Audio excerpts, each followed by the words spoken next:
24 TV-ին շարունակում է աշխատանքը, տաղավարում այսօրին հյուրն է ազգային ժողովի պատիվունով խմբակցության ղեկավար Հայկ Մամիջանյանը։ Բարև ձեզ, պարոն Մամիջանյան, շնորհակալ եմ մեզ հանդիպելու համար։ Շաբաթ օրը տեղի ունեցավ Հայաստանի Հանրապետական Կուսակցության 18-րդ համաժողովը, որի ժամանակ Սերժ Սարգսյանը ելույթով հանդես եկավ, նա շեշտադրեց, որ 2026 թվականի ընտրությունները հերթական համապետական ընտրությունները չեն, այլ հանրաքվեն պետականության գոյության վերաբերյալ։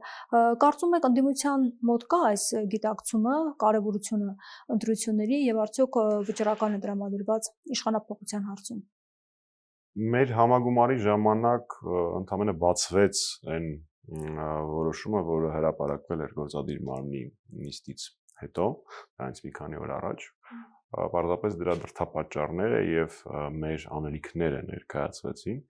Գիտեք, ես չեմ ուզենա ասել, թե ընդդիմադիր դաշտում գիտակցում են դա, թե չեն գիտակցում, հույս ունեմ, որ գիտակցում են, բայց տրամաբանությունը մեկն է։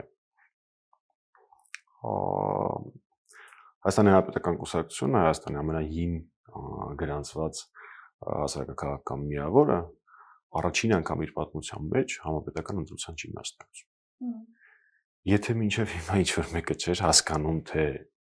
հունիսի 7-ի ընտրությունները ինչի մասին են, կարծում եմ նաև սա պետք է ազդակ լինի, որ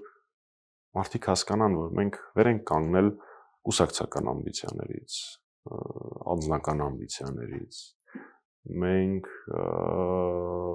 ցույց ենք տալիս, որ մենք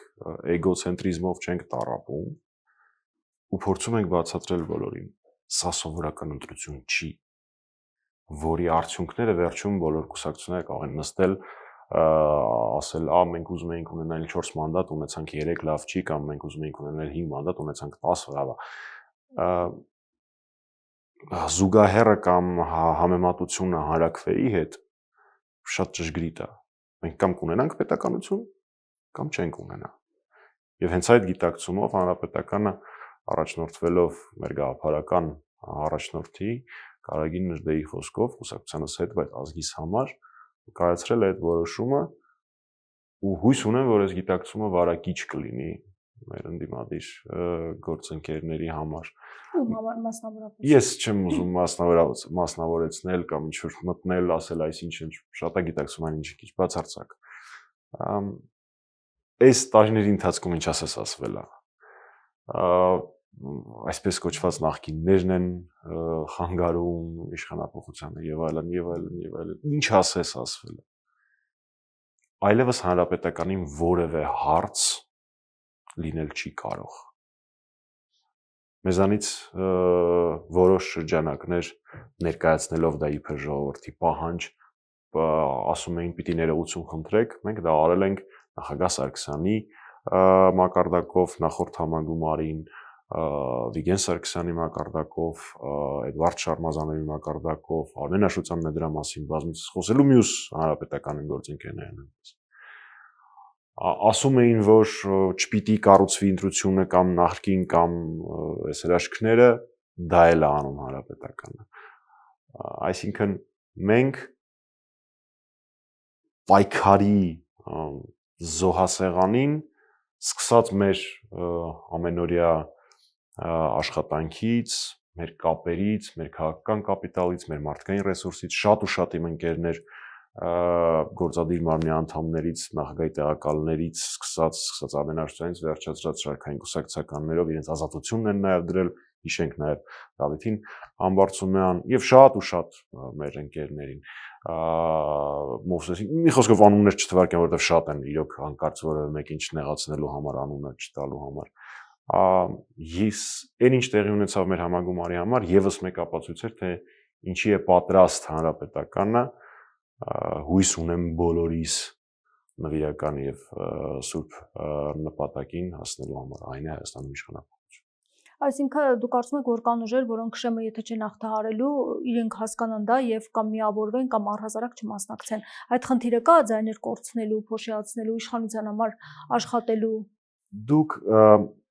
մեծ գաղափարի ընդհանրապես մեկ դեպքն եք ասում։ Այո, ձեր ասածը նույնպես այդ կոչի բաղադրիչներից մեկն է, ընդ որում մեր որոշումը այդ տրամաբանության մեջ չի կայացվել։ մենք հստակ գիտենք, որ մենք անցողի քշեմը հաղթահարելու էինք, եթե մասնակցենք։ Ձեր ասածը այո, ածանցյալն է ընդհանուր գաղափարի։ Օրինակ այն ուժերը, որոնք այդ խնդիրը ունեն, հա, լավ կլինի այդպիսի բան անեն։ Այսինչը լավ կլինի այսինչ բանը, այսինչը լավ կլինի այսինչ բանը անեն։ Մենք մեզանից հասանելիքը արդեն արել ենք, դրան գումարած նախագահը առաջարկել է մի քանի կետ, որոնցով հանրապետականը զբաղվելու է, նախաձեռնողական գործողությունները, թե մայիսի 4-ի 5-ի Երևանում կայանալիք միջազգային միջոցառումների ժամանակ խաղաղ անհնազանդությունների եւ տեղեկատվական, այսպես ձևակերպենք, ակցիաների տրամաբանության մեջ, թե այդ հուշագրի տրամաբանության մեջ անհատական պատասխանատվություն ենթադրելով բոլոր ընդդիմադիրների համար, այդ թվում նաև անհատական մակարդակում Փաշինյանի հետ չհամագործակցելու, թե ընտրություններին մասնակցության մակարդակը բարձրացնելու ուղղությամբ տարվող աշխատանքները եւ թե ծրագրային դե հանրապետականը չի կարող ակտիվ քաղաքականության մեջ չլինել, դա պարզապես անհնար է, եւ թե ծրագրերի post Նիկոլի, այսպես ասած, ծրագրային ապահովման առաջարկը, որը նույնպես նախագահը արեց, մի քիչ այդքան էլ լավ չի, որ մենք մեզ գովում ենք, բայց երբեմն դրա կարիքը կա։ Ես շատ խնդրում եմ, որպեսզի մեր քաղաքացիները գիտակցեն, թե ինչ է արել հանրապետականը համագումարի ժամանակ։ Հանրապետականը հստակ իմանալով մեր ռեսուրսները անցողի քշեմը հաղթահարելու հետ կապված ոչ մի խնդիր չունենալու, որոշել ընտրություններին չմասնակցել։ Հանրապետականը առաջարկել է, որ մյուս քաղաքական ուժերը այո զբաղված են իրենց նախընտրական կառավարությամբ եւ դա նորմալ է,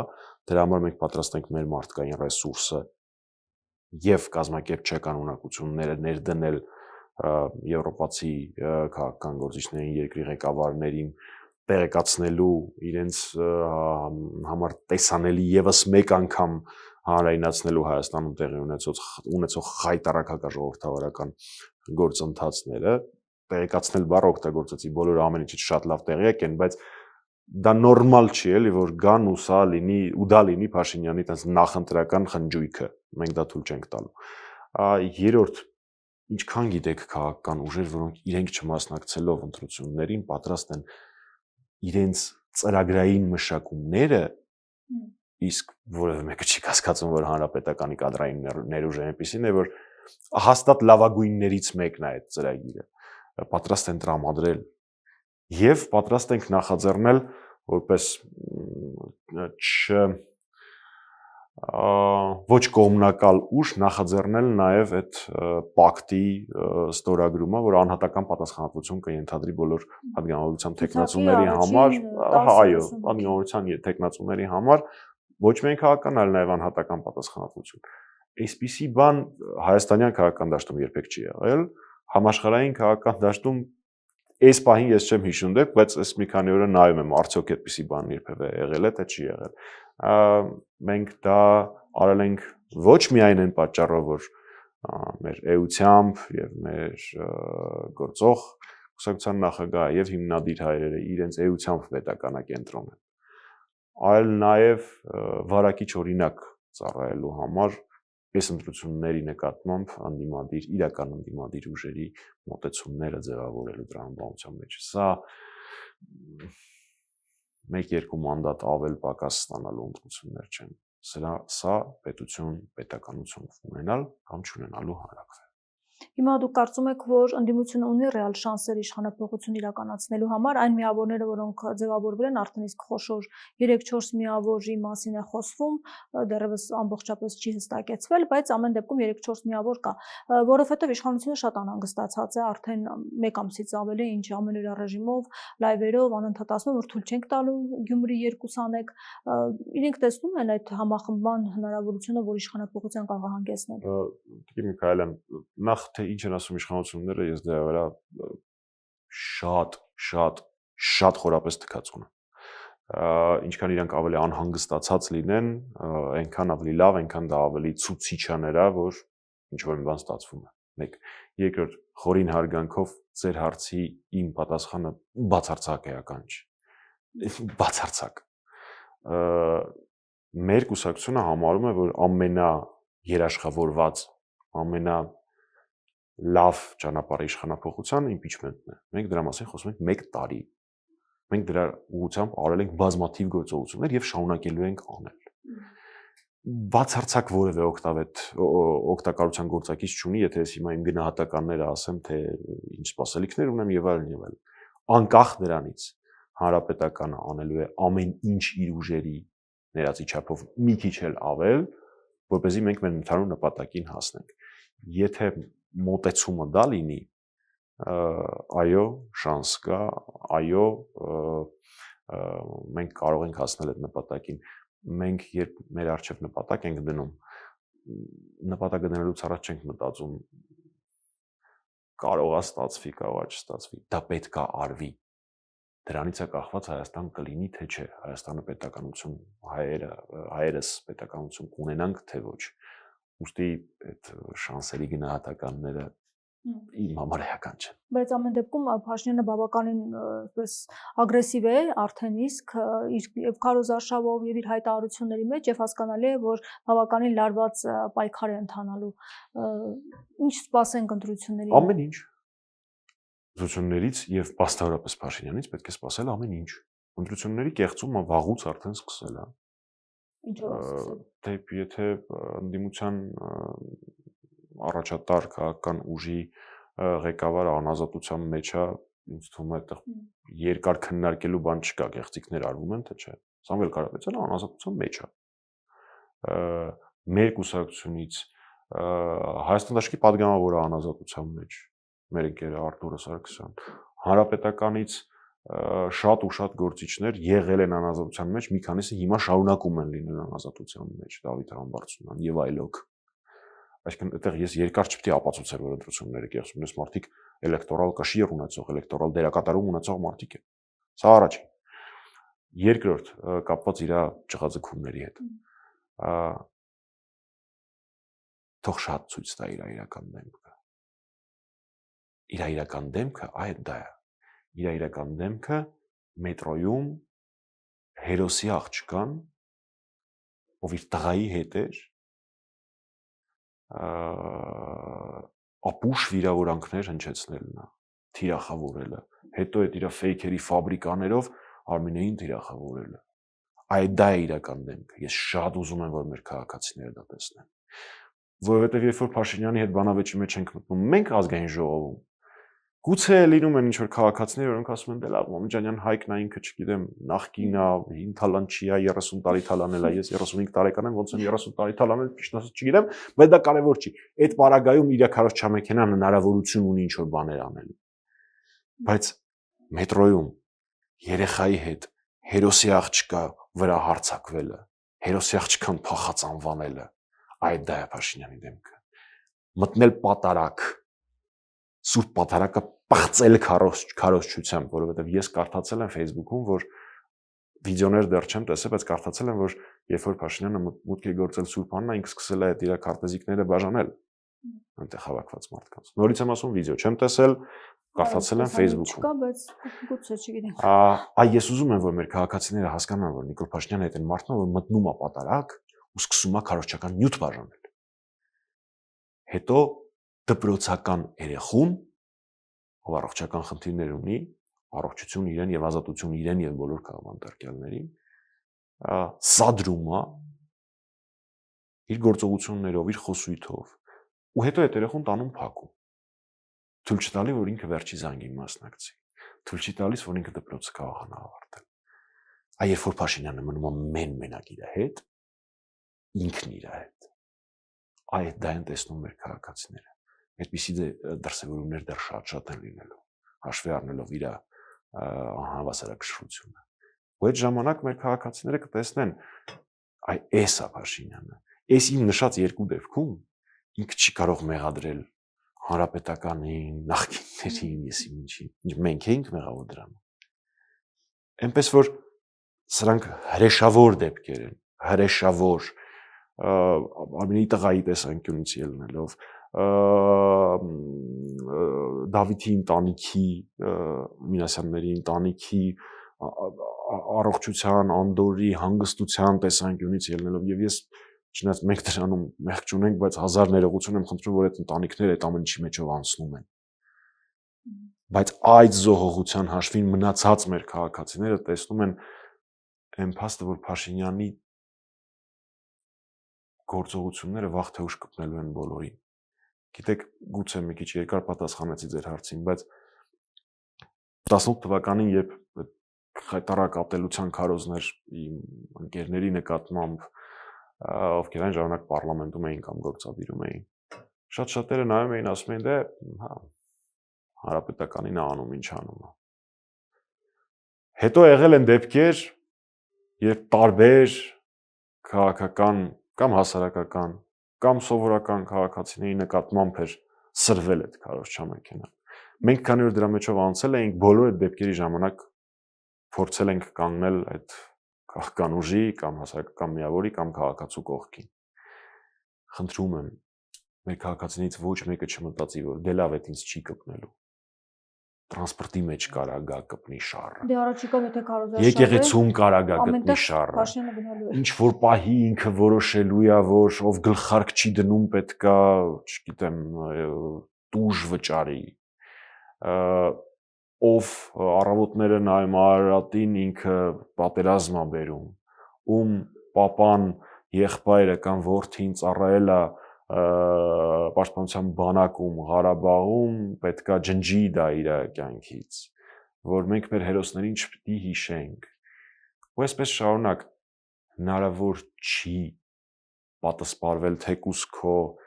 առաջին հայացքից քաղաքականության հետ կապ չունեցող ոլորտում ու ասել դե լավ, ինչ խելագարություն ուզում է թողանի, դա ինձ չի կպնի, կպնելու է։ Կպնելու է մեկին գազի սակագնով, մեկին կպնելու է անվտանգության մակարդակի նվազեցմամբ, մյուսին կպնելու է ուղղակի նստացնելով, բայց իր գործողություններից վնասվելու են բոլորս։ Կարծում եք այդ քարոզարշավը իր դեմ է աշխատում։ Ես չասացի դա, որ քարոզարշավը իր դեմ է աշխատում։ Դե երբ որ իրավիճակներ է ստեղծվում, արդեն մենք մտնում ենք քաղաքական տեխնոլոգիայի մեջ։ Միշտ գոյություն ունի core, այսպես ասած, առանցքային ընտրազանգված, որի վրա նմանօրինակ իրադարձությունները գուցե ինչ որ դրական ազդեցություն են ունենում, բայց ես ինձ լավ չեմ կարող պատկերացնել, թե այս իրադարձությունները ում վրա կարող են դրական ազդեցություն ունենալ, բայց դե մարդիկ քարոզչության ստի կեղծիքի տարափի տակ են ապրում։ Ես չեմ պնդի, որ իր քարոզարշավը իրան վնաս է տալիս, բայց որ իր իրական դեմքն է ցույց տալիս շատ ու շատ մեր քաղաքացիների համար դա փաստ է, այնպես որ ու վստահաբար նա չի ուզում այդ ամեն ինչի մեջով անցնել։ Էականը նաև հետևյալ մեսիջը, հա, տարբեր հարցումներով մեր երկրում ամենաբարձր վստահություն վայելող ինստիտուտներից մեկը եկեղեցին է, փաստացի երկրորդն է բանակից հետո։ Բայց միևնույն ժամանակ երբեմն տարբեր հարցումների ժամանակ մենք չենք տեսնում այդ կապը, այդ կոռելացիան, որ այսքան մարդ վստահում է եկեղեցուն, բայց այդքան մարդը չի ասում, որ ինքը Փաշինյանին չի վստահում։ Միևնույն ժամանակ մենք նաև ես չեմ ասում հենց նույն հարցման մեջ էր նշված, թե ինչպես են քաղաքացիները վերաբերվում թրիփին որպես նախագիծ։ Քաղաքացիների մեծամասնությունը, ես վստահ եմ ինձ հիմա նայողների մեծ մասը կարող է համաձայնել, կարող է չհամաձայնել իմ ասածների հետ, բայց 100%-ով վստահ է, որ Փաշինյանը ամեն ինչ չի ասում։ Ոչ թրիփի մասին, ոչ այսպես կոչված խաղաղության մասին, ոչ Ադրբեջանի հետ բանակցությունների մասին։ Հաստատ ամեն ինչ չի ասում։ Ինչ-որ մի բան թաքցնում է։ Մեր խնդիրն է մեր քաղաքացիներին ապացուցել, որ եթե դու հայ առաքելական եկեղեցու կողքին ես, ապա դու Փաշինյանին դեմ ես։ Դրանք իրարից անբաժանելի պնդումներ են։ Եթե դու վստահությամբ չես լցված թրիփ նախագծին այն տեսքով, որով այն հիմա գոյություն ունի, ապա դու Փաշինյանին դեմ ես։ Եթե դու չես համարում, որ Արցախի էջը որպես գաղափար, որպես պայքար եւ ամենակարևորը որպես իրավունք փակված է, ապա դու դեմ ես Փաշինյանին, որտեղ ինքը դա է ասում։ Եթե դու համարում ես, որ Փաշինյանը սուտ է խոսում, թաքցնում է այս ընթացքում լիքը բաներ, որ շատ ու շատ բաներ տեղի են ունեցել են պատճառով, որ ինքը սկզբից մի բան է փակ դռների ետևում խոստացել, հետո ուրիշ բան է ասել կամ անել, ապա դու դեմ ես Փաշինյանին։ Այս կապի գիտակցումը մեր քաղաքացիների մոտ շատ էական է, այդ թվում նաև դրան լծված է լինելու հանրապետականը առաջիկա ամիսների ընթացքում։ Խոսենք նաև Փաշինյանի Մոսկվայից, դուք ինչ տպավորություններ ունեք, որովհետև իշխանական լրատվամիջոցներն ասում են, որ լավ տեղը դրեց Փաշինյանը Պուտինին, ինչ որ պետք էր ասեց եւ չկարողացան նրան հակադարձել, բայց մենք Ռուսաստանից այլ արձագանքներ ենք տեսնում, մասնավորապես փոխվարչապետ Օվերչուկի կողմից ավելի կոշտ հայտարարություններ եւ բացի այդ Ռուսաստանի Դաշնության նախագահը բաց ֆորմատով ցանկացավ կարևոր մի քանի հարցերի մասին խոսել։ Սա մեսիջ է հայ ժողովրդին, ինչու բաց տեսքով խոսեց այս մասով։ Նախ այն գաղափարները, այն փաստերը, որոնք այդ օրը հնչեցրեց Ռուսաստանի Դաշնության նախագահը, ես եւ իմ ուսակից ընկերները, իմ գործընկերները ասում ենք պես վերջին 5 տարին։ Ընդ որում նաև Ռուսաստանից այդ նույն փաստերը մի քանի անգամ հնչեցվել են։ Երկրորդ, այդ տեղը դնելու տրամաբանության մեջ ես չեմ մտնելու այդ բանի պլինտուսից ցածր մակարդակի քննարկումներին, այդ թողենք Perfect TV-ի համար։ Միայն մի հարց եմ ուզում տալ մեր քաղաքացիներին։ Կարևոր չի իրանք ոնց են համարում, ով ավելի լավ պաշտպանեց, Ռուսաստանի Դաշնության նախագահը փաստեր էր ներկայացնում, իսկ Փաշինյանը խոսում էր ստերի տեսքով, կարևոր չի թե ով ինչպես ներկայացրեց դա, կարևորը շատ այլ բան է, կարևորը այն է, որ Փաշինյանի ամեն խոսքի համար, ու ոչ միայն Մոսկվայում, նաև Բրյուսելում, նաև Վաշինգտոնում, Փարիզում, կարևոր չի, ինքը չի պատասխան տալու, պատասխան եք տալու բոլորս, երբ որ ինքը իր քարոզչական վիդեոյի համար սկսում է ոչ դիվանագիտական կերպով խոսել Ռուսաստանի Դաշնության նախագահի, ԱՄՆ նախագահի, Ֆրանսիայի նախագահի կամ ՄԱԿ գլխավոր քարտուղարի հետ, դրա համար ինքը չի պատասխան տալու։ Դրա համար հայ ժողովուրդն է պատասխան։ Մենք պատասխան կտանք այն ամենի համար, հիմա ինչ Փաշինյանն ասում է։ Դատելով այն ամենի այն ամենի այն բոլոր արձագանքներից, որոնք գալիս են, կարծում եմ այո։ Բայց եկեք շատ էական է, որպեսզի Փաշինյանի ուզածը սա աշխարհակաղակական պատմություն սարքելն է։ Այսինքն տեսեք, այս երկիրը մեր հանդեպ բարյացակամ չի։ Հələ հո, մի վարքյան։ Քո նախարարը չէր, որ կոവിഡ്ի ժամանակ հայտարարեց, որ Վրաստանում կոവിഡ്ի մահացության թվեր են կեղծվում, դրանի պատասխան պատմության մեջ երևի առաջին անգամ Վրաստանը նոտա ուղարկեց։ Մեր հարևան եւ բարեկամ Վրաստան։ Քո ընդհանուր արտաքին քաղաքականության արդյունքում չի, որ Իրանից շատ զգուշավոր եւ երբեմն իրարամերժ արձագանքներ են գալիս Հայաստանի Հանրապետության պաշտոնական դիրքորոշման հետ կապված։ Քո հայտարարությունների եւ Տավուշյան դեպքերը 20 թվականի ամռանը, Տավուշյան դեպքերը երրորդ համաշխարհային պատերազմում հաղթանակ զորավար չշշկռեք բան այդ ամբողջ քարոզչական հիմարությունները։ Այդ թվում դրանով չէր պայմանավորված Ադրբեջանի ագրեսիան։ Դու չէիր ասում տարածաշրջանի ամենահզոր բանակ։ Հիմա էլ բանակի վրա էս փորձում մեղքը բարթես։ Քո ֆրակցիայի քարտուղարը չէր Իրանը ավտորիտար երկիր անվանում դեռևս ոչ ֆրակցիայի ղեկավար եղած ժամանակ։ Այսինքն ես օքեյ կարող ենք վերլուծել այս մի դեպքը որպես վերջերս տեղի ունեցած, բայց չի կարելի թույլ տալ, որ սա Փաշինյանը իր քարոզչականի մեջ դարձնի, Ռուսաստանի Դաշնությունը SSS կանի։ Մենակ Ռուսաստանի Դաշնությունը չէ, շատ ու շատ այլ դեպքեր են եղել, դրանցից մի քանիսը ես թվարկեցի, երբ որ քո թիմակիցների սխալների, բաց թողումների, լայք հավաքելու, հայպ բռնելու,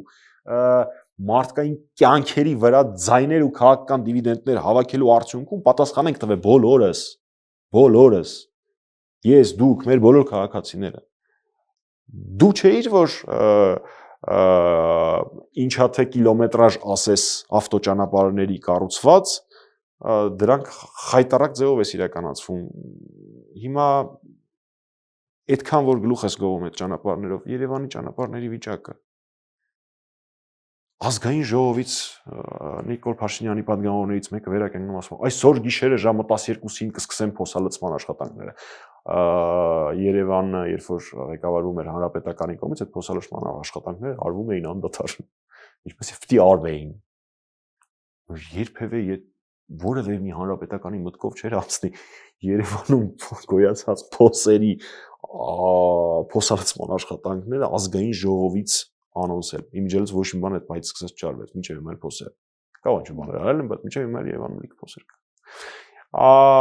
Կարող խրամատավորվում են, չգիտեմ ինչի համար այդ փոսերը թվում, բայց ամենայն դեպս։ Եվ ամենակարևոր թեզը, որը թույլ չի կարելի տալ, որ Փաշինյանը կարողանա առաջ տալ։ Մեր քաղաքացիների զգալի հատվածը համարում է, որ իշխանապողության պարագայում պատերազմի վտակը նվազելու է։ Եվս մի զգալի հատված համարում է, որ դա ուղիղ ազդեցություն պատերազմի վտանգի վրա չի ունենա։ Այնպես որ այսինքն չեն հավատում Փաշինյանի ասածներին, որ պատերազմի կուսակցությունները իր քարոզչությունը չի աշխատում։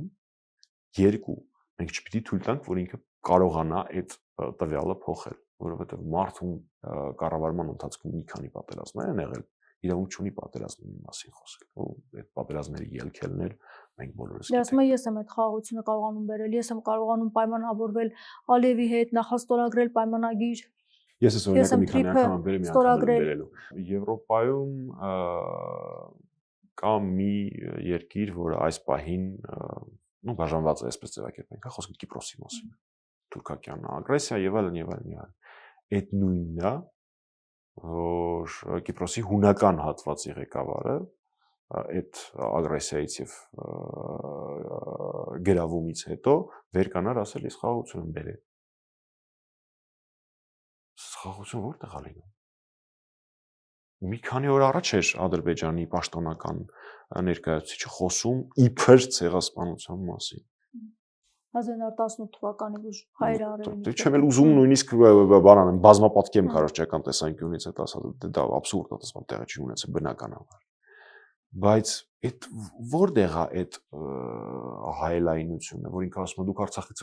չխոսաք, այնտեղ էլ չեն խոսա։ Դու չես խոսում, բայց խոսում են, չէ՞ այնտեղ։ Մի քանի օր առաջ ասում էր ցեղասպանության բառից էլ զգուշանանք, ոչ թե զգուշանանք, ասում են անընդհատ այդ բառը չասենք, անընդհատ ցեղասպանություն եղել եւ այլն, եւ ասում իրենք են ցեղասպանության մեջ մեզ մեղադրում։ Երբ որ Փաշինյանը ասում է դե ժողովուրդ եկեք Արցախից չխոսենք, ցեղասպանությունից չխոսենք, մեկ էլ տեսար Ադրբեջանը ինքն էլ սկսի չխոսել։ Ես բնականաբար գիտեմ, որ դա այդպես չի լինելու։ Մարդիկ, որոնք ամեն օր դրանով զբաղվում են, լավ են ճանաչում Ադրբեջանը որպես երկիր, քիչ թե շատ տեղեկացված են տարածաշրջանային եւ առհասարակ միջազգային քաղաքականությունից, դրան չեն հավատալու։ Բայց ես կարող եմ հասկանալ այն քաղաքացունը, որ դա կլսի ու կասի, դե կարող է տենց է։ Արդեն բարձեցինք, որ տենց չի։ Սրանք ես մի կես տարի է դրա որևէ բառ չեն խոսում, ամեն ինչ, ամեն տեղից ջնջում են Արցախ, ցեղասպանություն, ամեն ինչ, ամեն տեղ։ Սենց որ շարունակվի կարող է իր ազգականներից, որոնք Ղարաբաղում են ծառայել, հրաժարվի։ Արդյունքը ինչ եղավ։ Մի շաբաթ առաջ Ադրբեջանը պաշտոնապես իբր իրենց ցեղասպանության մասին հայտարարություն արել։ Սիրելի քաղաքացիներ, ովքեր հավատացել էին այդ թեզին, խնդրում եմ համոզվեք, որ այդ թեզը այդպես չի։ Եթե դες պետք է դրա համար օրինակով դրանում համոզվել, խնդրեմ։ Դրանից մի ամիս առաջ էլ Ալիևը հոխորտում էր, որ բռունցքով հետ շպրտեցինք, ջախջախեցինք եւ այլն Մարտունիում էր որ այդ ամեն ինչը խոսում։ Ֆրանս պրեսին էլ այդ ամեն ինչը ասել։ Այսինքն շատ եմ խնդրում, ովքեր որ չեր հավատում վերլուծական մակարդակում, երբ որ մենք ասում էինք, որ չէ, այդպես չի լինելու, եթե դու դադարես դրա մասին խոսել, իրենք ուղղակի ավելի շատ կսկսեն դրա մասին խոսել անպատասխան։ Գուցե եղան մարդիկ, որոնք ասացին դե կարող է ճիշտ է։ Ճիշտ չի, համոզվեցինք։ Նույն տրամաբանությունը գործում է պատերազմից հետո, երբ որ Փաշինյանը ասում էր խաղաղության դարաշրջան, ոչինչ չասենք, խելոք ընդունենք եւ այլն։ Ես հասկանում եմ, որ պատերազմներից, մահերից, արհավիրքներից, ընդ որում Փաշինյանի բերած հոգնած մեր քաղաքացիներից մի մասը հումանիզմից ելնելով, ցավից ելնելով պատրաստ էին ընդունել այդ քաղցր սուտը։ Բայց մենք տեսանք, չէ՞ որ դա այդպես չի։ Դրանից հետո ագրեսիա ա եղել, դրանից հետո բռնի տեղահանում ցեղասպանություն ա եղել, դրանից հետո Արցախում թակ մի հայ չի մնացել։ Ապացուցվեց, որ դա այդպես չի։ Ապացուցվեց, որ եթե դու Ադրբեջանին ասում ես բոլոր նախապայմանները կատարում եմ, ու սկսում ես դրանք կատարել, ինքը նոր նախապայմաններ առաջ քաշում, ավելի հանդուգն, ավելի մեր երկրին վնասող։ Այսինքն նույնիսկ նրանք, ովքեր չէին հավատացել մեր վերլուծական խոսքին, հիմա էմպիրիկ փորձով են տեսնում դա։ մնում է այդ ամեն ինչը արտացոլվի Ամեն դեպքում Փաշինյանը ներկայացնում է, որ արդեն խաղաղությունը եկել է, չնայած նա որ խաղաղությունը նախաստորագրվել այդ համաձայնագիրը եւ դեռևս չի ստորագրվել եւ խոսքել չկա թե մոտ ժամանակներս եւ երբ կստորագրվի եւ Փաշինյանը երբ գնում է տարբեր բարձր ատյաններ, բարձր հանդիպումների, նա չի խոսում այն մասին, որ աջակցեն, ինչ որ ձևով նպաստեն, որ Ադրբեջանը ստորագրի այդ պայմանագիրը։ Նա խոսում է, որ արդեն այդ խաղաղությունը հաստատված է։ Սա քարոզչական նպատակով է իրագործում, ընտրություններից առաջ չի ուզում խնդիրների մասին խոսել։ Մոսկվայում էլ ասում էր, որ խաղաղությունը արդեն հաստատված է, շնորհակալ ենք Թրամփին, շնորհակալ ենք ձեզ, բայց այնինչ մենք չենք տեսնում, որ այդ համաձայնագիրը արդեն ստորագրված է։ Դե համար 1, 2 չէ 3։ Նախ այդ համաձայնագիրը չի կարող ստորագրվել, որովհետև Ադրբեջանը նախապայմանադրել է։ Սահմանադրության փոփոխություն, որն էլ երկարատև գործընթաց է։ Երկրորդ, ինքը թքած ունի խաղաղության վրա։ Իր համար մենակ հունիսի 7 կա, ուրիշ ոչինչ չկա։ Ինչ պետք է լինի կանի, մենակ թե հունիսի 7-ին վերարտադրվի։ Սա երկրորդն։ Եվ երրորդ ամենակարևորը, որ ասես խաղաղություն է եկել, всё հաստատված է, վերջ, ամեն ինչ լավ է։ Ինչ կապ ունի հունիսի 7-ին ով կընտրվի։ Չպարզ հարց եմ տալիս։ Թեզ համար 1 Փաշինյանը ասում է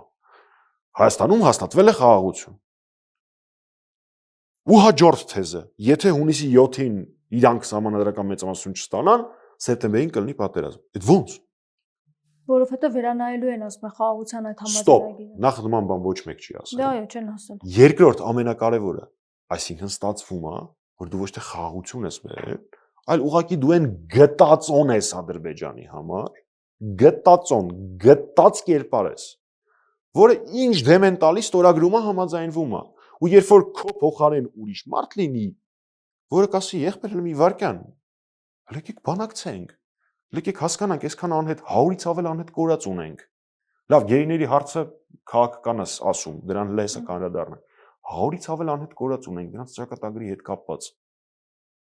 Ինչ կա խաղաղության շրջանակներում։ 1. Երկրորդ, այլ մի հատ մեր տնից դուրս եկեք։ 200-ից ավել քառակուսի կիլոմետր մեր տնից զավթել եք դուք։ Այլ մի հատ տնից դուրս եկեք։ Հետո եկեք հասկանանք խաղաղություն, իհարկե խաղաղություն։ Կամ հələ մի հատ եկեք հասկանանք դրա երաշխիքը ո՞րն է։ Ցորենը։ Չէ։ Տնտեսական կապերը։ Չէ։ Ինչ երաշխիքներով են այդ խաղաղության մասին։ Այսինքն շատ պարզ է։ Փաշինյանի այս երկու թեզերը իրար տրամագծորեն հակասում են։ Մեկ ասում է խաղաղություն են բերել, հետո ասում է եթե ես չընտրվեմ, պատերազմ է լինելու։ Այդ ո՞ւց ստացվեց։ Այդ չեղավ որ դու խաղաղություն ես բերել։ Այդ ուղղակի եղավ որ դու ամեն ինչին պատրաստ, ամեն բանը ինչ քեզ դեմ են տալի դրան ստորագրելու ունակ մարդ ես, Ադրբեջանը գտել է քեզ, դրա համար ինչքան կարող օգտագործում է։ Մեր խնդիրն է թույլ չտալ որպեսզի դա շարունակվի։ Եվ մենք հիմնականում խոսեցինք ընտրությունների մասին, բայց մենք շարունակում ենք կարևորել իմպիչմենտի գործընթացը, ինչքան ընտրությունն է սահմանադրական գործիք, այդքան էլ իմպիչմենտն է սահմանադրական գործիք, դրանք իրար չեն հակասում, ու ես հույս ունեմ, որ այդ ուղղությամբ ամիս ու կես է մնացել։ Ուզում եմ 3 օր մնա, դա որևէ էական կապ չունի։ Իմպիչմենտը հավասարազոր է փողոցային պայքարի, դրանք նույնաբովանդակ process-ներ են։ Իսկ ես կարծում եմ մեր քաղաքական դաշտում բոլորը գիտակցում են, որ փողոցային պայքարը կարևորագույն գործիքն է, որով կարելի է սահմանափակել Փաշինյանի ախորժակները, ընտրակեղծիքներ անելու եւ ապօրինություններ անել։ Հիմա օրինակ ապրիլի 11-ին ուժեղ Հայաստանն է անելու հանրահավաք, կարող է միանալ դուք եւս կամ առասարակ շարունակական լինի։ Կոնկրետ այդ հանրահավաքը շարունակական կլինի թե չի լինի, պետք է հարցնենք մեր գործընկերներից ուժեղ Հայաստանի, իսկ միանալու հետ կապված կոնկրետ այդ հանրահավաքի մասնակցության կուսակցության մակարդակով մասնակցության հարցը հանրապետականում դեռևս չի քննարկվել, բայց այս տարիների ընթացքում հանրապետականը թե որպես կառույց, թե անհատների մակարդակով շարքային կուսակցությունից մինչև կուսակցության նախագահ մասնակցել է փաստացի բոլոր փողոցային անհնազանդության ակցիաներին եւ հանրահավաքներին իրական անդիմադիր օրակարգ ունեցող, իսկ մասնավորապես Սամվել Կարապետյանի եւ մյուս քաղաքապետարների հետ կապված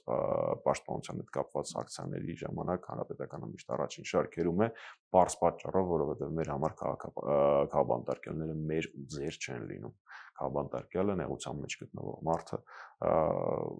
այդ պայից սկսած դադարում է մեր համար թե մինչև այդ ինչ այնք ասել հանրապետականի մասին կամ ինչ մոտեցումներ ունենք մենք իր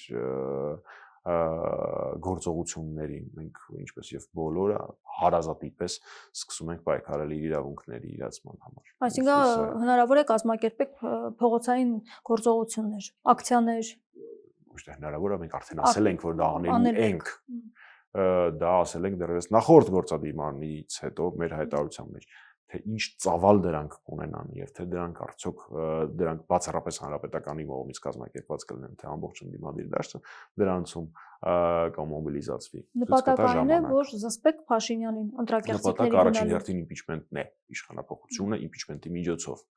Բայց բոլոր այն մարդկանց համար, որոնք կասկածի տակ են դնում դրա հավանականությունը եւ այլն, ես առաջարկում եմ դիտարկել դրան որպես side effect,